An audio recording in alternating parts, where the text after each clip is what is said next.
প্রাক্তন প্রধানমন্ত্রী, প্রাক্তন বিদেশ মন্ত্রী নয়, একেবারে দেশের অর্থমন্ত্রী, তাকে খালে নামিয়ে খালে ফেলে মারের পর মার বিদ্রোহীদের, বিক্ষোভকারীদের। দেখুন সেই ছবি, জামা কাপড় খুলে খালে ফেলে দেওয়া হলো। অর্থমন্ত্রী বাঁচার জন্য মরিয়া, মন্ত্রীদের রাস্তায় ফেলে মার। নেপালের অর্থমন্ত্রীকে রাস্তায় ফেলে লাথি, তারপরে খালে ফেলে দেখুন কিভাবে মারা হচ্ছে। দেশের অর্থমন্ত্রী, সেই দেশের অর্থমন্ত্রীও আর্থিক যে দুর্নীতি, সেই দুর্নীতির সঙ্গে জড়িত। অর্থমন্ত্রীর বিরুদ্ধেও অভিযোগ, দেশের অর্থনীতির হাল ফেরাতে পারেননি, বরং দেশে বেকারত্ব বেড়েছে, অভাব অনটন বেড়েছে। আর সেই অভাব অনটন এতদিন ধরে বিক্ষোভ পুঞ্জীভূত হচ্ছিল, সেই পুঞ্জীভূত ক্ষোভ আজকে খালে ফেলে দিল অর্থমন্ত্রীকে।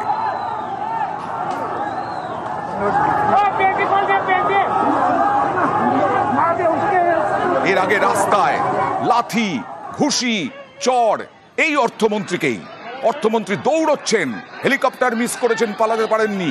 সেই অর্থমন্ত্রীকে ফেলে মার, রাস্তায় ফেলে মার। এরপরে দেখুন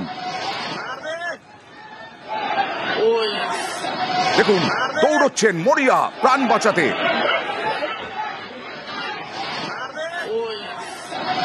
সংসদ চত্বরেই নেপালের অর্থমন্ত্রীকে লাঠি, ঘুষি, লাথি, কিল, চড়, কোনো কিছুই বাদ গেল না। পড়ে গেলেন মাটিতে, আবার উঠে দৌড়ানোর চেষ্টা, পালানোর চেষ্টা।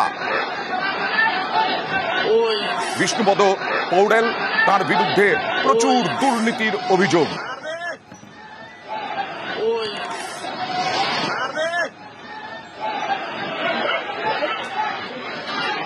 বিষ্ণুপ্রসাদ পৌড়েলকে লাথি, ঘুষি, চড়, খালে ফেলে, তা এরপরে বিবস্ত্র করে খালে ফেলে দেওয়া হলো। খালে ফেলেও মার।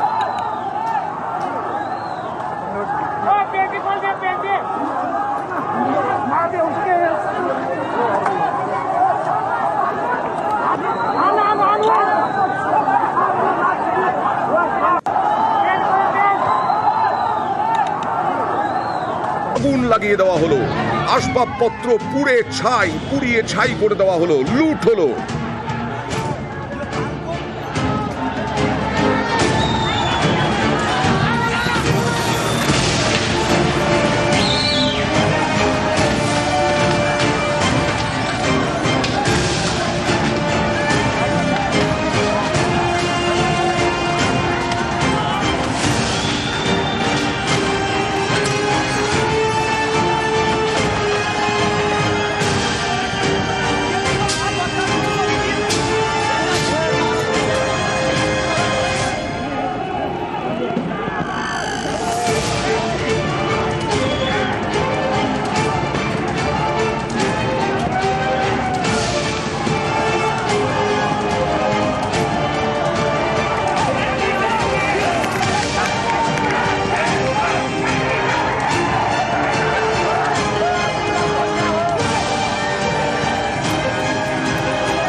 ये नेपालगंज का बीपी चौक है और यहाँ पर नाराज जो लोग हैं, जो युवा नाराज है, वो पीछे जो है केपी ओली की मूर्ति लगी है उसको तोड़ने की कोशिश कर रहे हैं। उनका गुस्सा है जिस तरीके से भ्रष्ट बता रहे हैं ओली सरकार को, और इसको हटाने की यहाँ के युवा मांग कर रहे हैं, क्योंकि कई छात्रों की जान जा चुकी थी।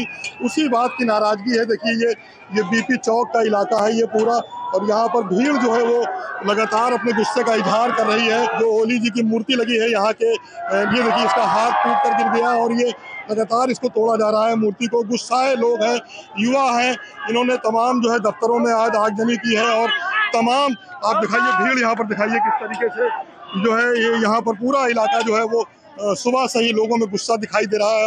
और अब जो है वो ओली से जो यहाँ के प्रधानमंत्री हैं, हाँ, उनको तोड़ने, उनकी मूर्ति जो बीपी चौक पे लगी थी उसको आप देखिए किस तरीके से जो यहाँ के युवा हैं वो जो है इसको तोड़ने की कोशिश कर रहे हैं। नाराज भीड़ इसी बात की मांग कर रही है कि ओली सरकार को हटाया जाए और जो छात्रों के साथ हुआ है वो किसी और के साथ ना हो।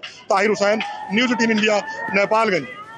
বিদ্রোহীদের ক্ষোভের আগুনে জ্বলল সংসদ। নেপালের সংসদেও আগুন ধরিয়ে দেওয়া হলো, দাউ দাউ করে জ্বলে উঠল সংসদ দখল করে নিল সংসদ ভবন। বিদ্রোহীরা, বিক্ষোভকারীরা, ছাত্র যুবরা কেপি শর্মা ওলির মূর্তি ভাঙাই শুধু নয়, কেপি শর্মা ওলির বাড়িতে আগুন শুধু নয়, সংসদ, সুপ্রিম কোর্ট, সেখানেও আগুন লাগিয়ে দেওয়া হলো, ভাঙচুর করা হলো, দখল করে নেওয়া হলো, সংসদ আছড়ে পড়ল, সংসদে জনরোষ, সংসদে ঢুকে তাণ্ডব উন্মত্ত জনতার, সুপ্রিম কোর্টেও তাণ্ডব উন্মত্ত জনতার, সুপ্রিম কোর্টেও আগুন লাগিয়ে দেওয়া হলো। দেখাবো আমরা সংসদ ভবনের ছবি, দেখছেন এই মুহূর্তে।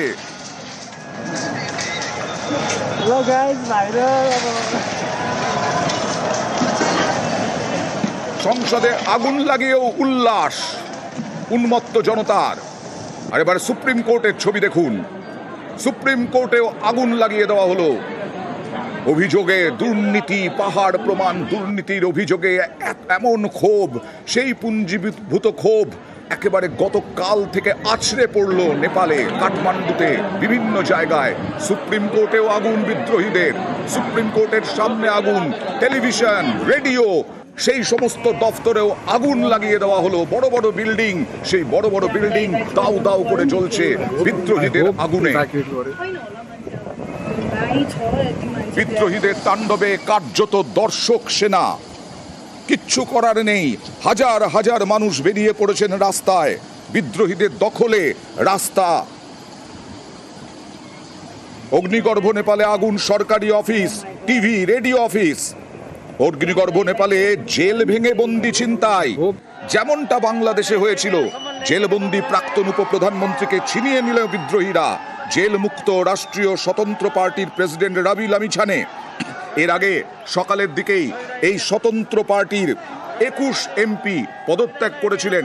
তারা দাবি করেছিলেন কেপি শর্মা ওলির পদত্যাগ এবং তার সঙ্গে সঙ্গে নতুন করে নির্বাচন করতে হবে।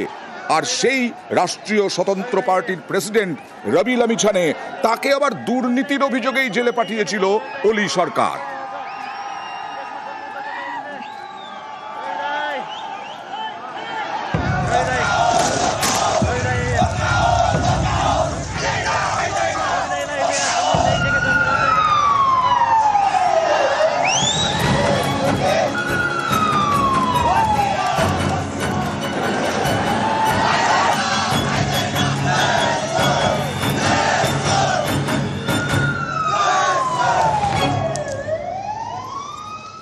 আর এর আগেই আমরা জানিয়েছিলাম সেনা প্রধানের নির্দেশেই কেপি শর্মা ওলি পদত্যাগ করেছিলেন এবং গোটা মন্ত্রিসভাকেই পদত্যাগ করার নির্দেশ দিয়েছিল সেনা। সেনার শাসন কি ভবিষ্যৎ, নাকি আপাতত সেনা শাসন, তারপরে ভোট এবং নতুন করে প্রধানমন্ত্রী, কোন কোন মুখ উঠে আসতে পারে? অতনুর সঙ্গে কথা বলবো, সহকর্মী অতনু।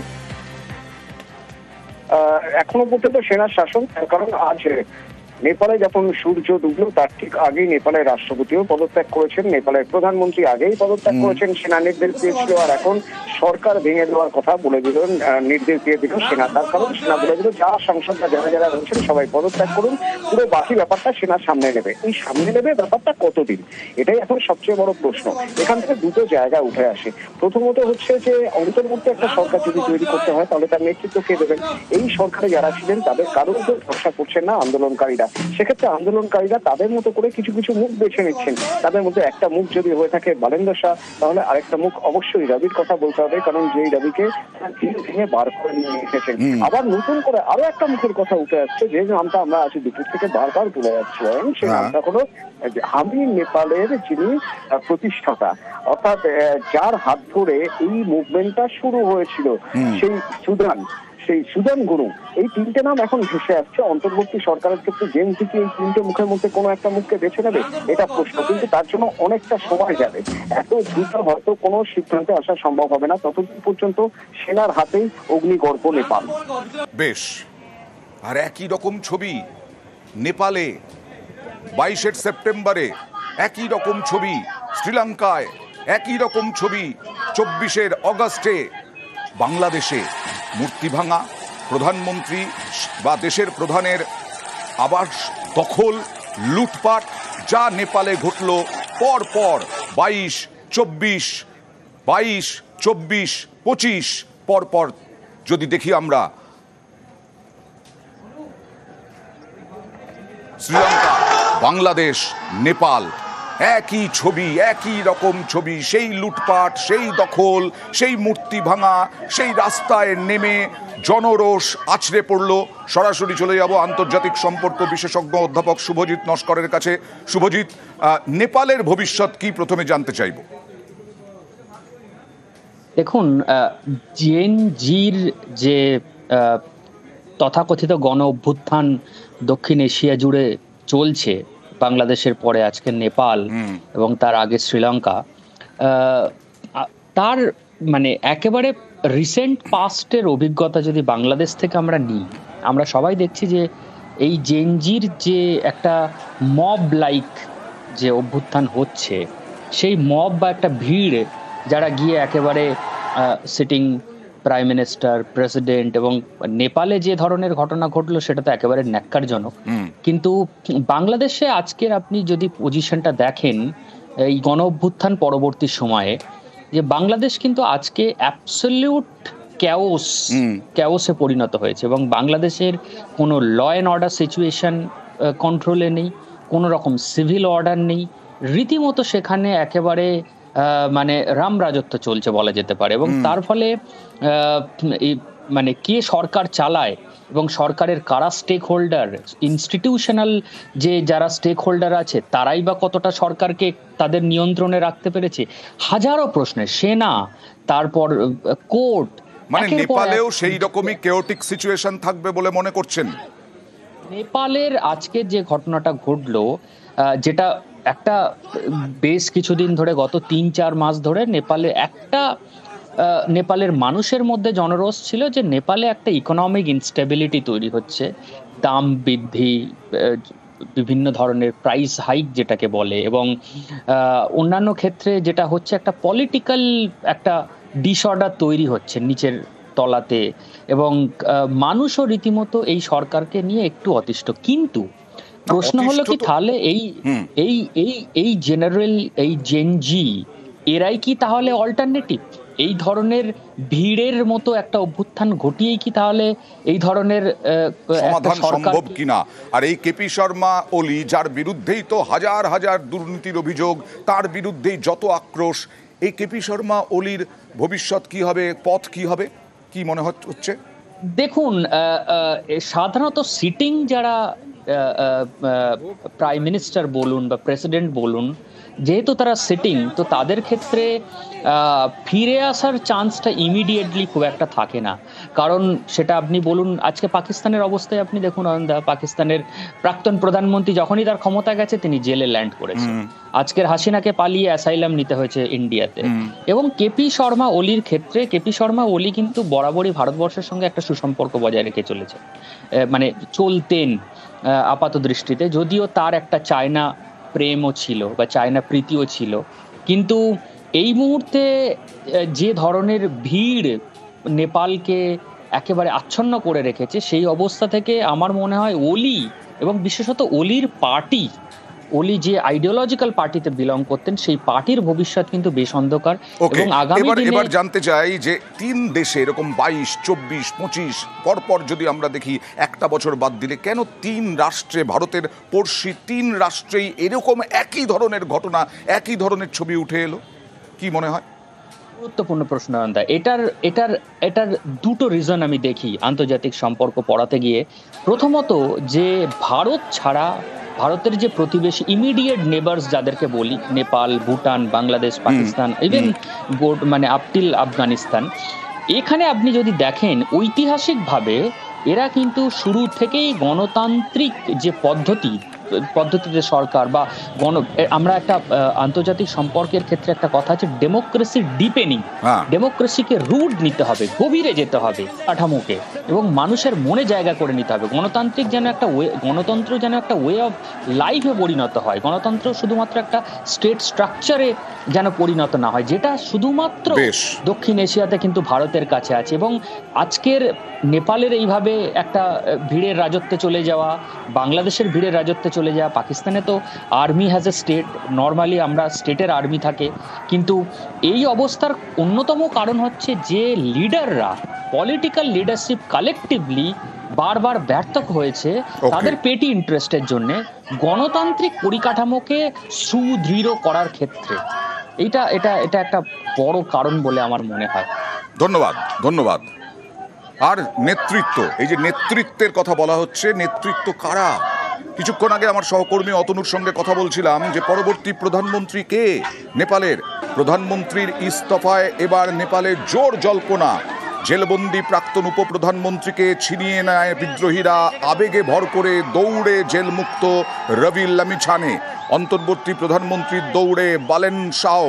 কাঠমান্ডুর মেয়র বালেন্দ্রকে প্রধানমন্ত্রী চাইছেন একাংশ, এই বিদ্রোহীদের একাংশ।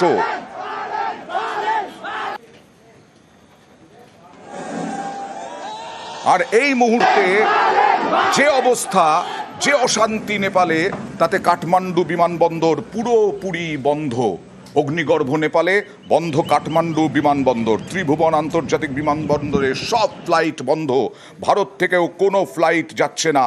11:15 থেকে বন্ধ উড়ান অবতরণ। সার দিয়ে বিমানবন্দরে দাঁড়িয়ে দেখুন বিমান, কপ্টার। নিরাপত্তার কারণে সব ফ্লাইট স্থগিতের সিদ্ধান্ত। আর আটকে বহু যাত্রী দেশ বিদেশের।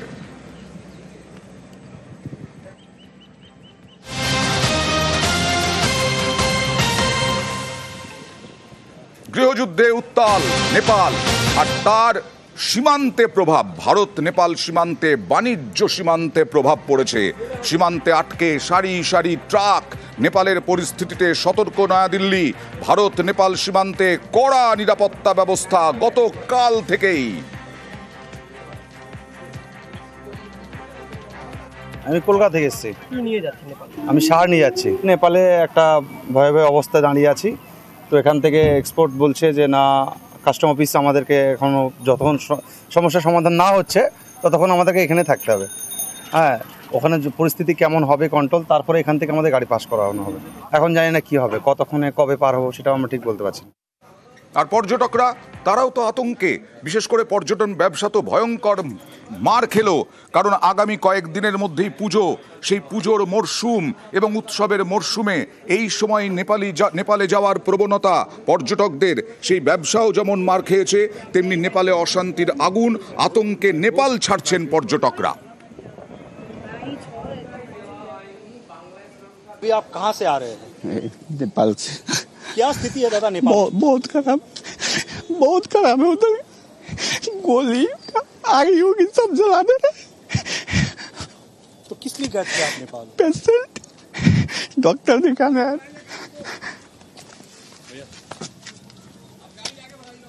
जा रहे थे आप? पानी तो किसी तरह से क्या जान बचा के आए हैं आप?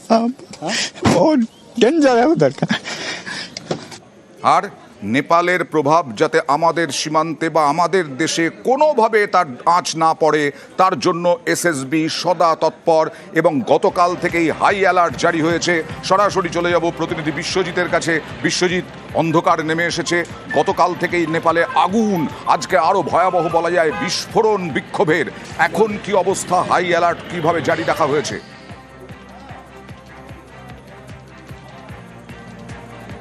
দেখো, সন্ধ্যা নামার পর কিছুটা হলেও যারা প্রতিবাদী আন্দোলনকারী তাদের যে উত্তাল পরিস্থিতি তা কিছুটা হলেও কম হলেও কিন্তু সীমান্তে প্রহরায় কিন্তু কোনো মতে খামতি রাখছে না এসএসবি এবং পুলিশ।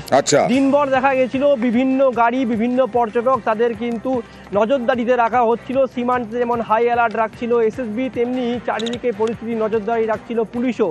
কিছুক্ষণ আগেই সীমান্ত এলাকায় পরিদর্শন করেছিলেন উত্তরবঙ্গের আইজি রাজেশ কুমার যাদব। একেবারে এসএসবিকে সঙ্গে নিয়ে সীমান্ত এলাকায় বৈঠক সারলেন এবং যাতে সীমান্ত এলাকায় কোনোভাবে এই নেপালের আঁচ এসে না পৌঁছায় তার জন্য কিন্তু সদা তৎপর এসএসবি এবং পুলিশ। একবারে যৌথভাবে তারা কিন্তু কাজ করবে এবং আগামী বেশ কয়েকদিন, যেহেতু নেপালের বর্তমান পরিস্থিতি সেনার হাতে, সরকার নেই বললেই চলে এবং উত্তেজিত জনতা যাতে কোনোভাবে সীমান্ত এলাকার মধ্যে দিয়ে এভাবে এই পানি ট্যাঙ্কি সীমান্তে কোনোভাবে তার আঁচ না পড়ে তার জন্য কিন্তু সদা সতর্ক রয়েছে, বাড়তি ফোর্স নামানো হয়েছে এলাকায়। এবং তুমি জানো যেহেতু সীমান্ত বাণিজ্য নির্ভর করে নেপালের উপর, তাই সীমান্ত বাণিজ্য কিন্তু অবশ্যই মুখ থুবড়ে পড়লো। কারণ এই পানি ট্যাঙ্কি সীমান্তে 10 থেকে 12 লক্ষ টাকার প্রতিদিন ব্যবসা হতো, শিলিগুড়িতে ব্যবসার পরিমাণ 1 কোটি টাকা গিয়ে ছড়াতো, সেই ব্যবসা কিন্তু কার্যত একবারে স্থিমিত হয়ে পড়লো। পর্যটকরাও কার্যত কিন্তু যে তাদের ভাটা সেটা কিন্তু হবে, অনেক ক্ষতি হবে, ব্যবসার ক্ষতি হবে, পর্যটকদের পর্যটন মরশুমে পর্যটন ব্যবসার ক্ষতি হবে। কাতারে কাতারে ট্রাক আটকে রয়েছে।